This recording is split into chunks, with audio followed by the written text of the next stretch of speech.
The World Economic Forum's organizers warned that the growing gap between the rich and the poor in the world will be the most likely cause of unrest over the next decade and could lead to a lost generation.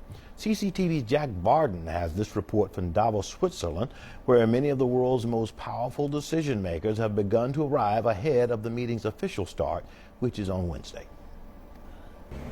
There's no doubt in anyone's mind this year's World Economic Forum at Davos is very different from the last, when it seemed the euro was about to implode and many feared China's economy was approaching a hard landing. The big concern that everything will blow up immediately, I mean, this is gone, so the tail risk was removed. But then the more fundamental issues, I think they remain. There's this issue of secular stagnation, weak global growth, weak trade growth, weak employment creation, and of course rising unemployment. And so those social issues, I think at the end of the day, those social issues, what do we offer to citizens? That's the big question, according to the World Economic Forum's annual poll of 700 experts.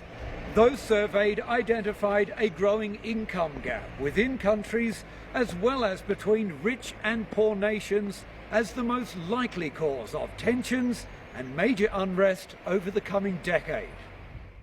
Trade unions say what's needed is a renewed commitment to create jobs and halt falling living standards to counter what many believe is an ongoing race to the bottom following the global financial crisis. 87% of the world's people tell us that their wages have either stagnated or gone backwards in the last 2 years.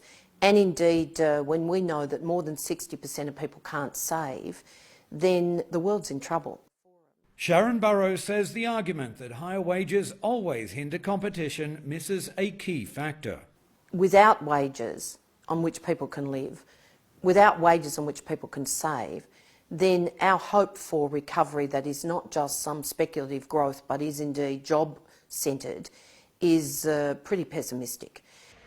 Job creation was another big issue that could lead to flashpoints, according to the Forum survey, alongside extreme weather. A point that will not be lost on delegates attending this meeting amid some of the lowest snowfall and warmest winter weather experienced here for quite some time. Jack Barton, CCTV, Davos.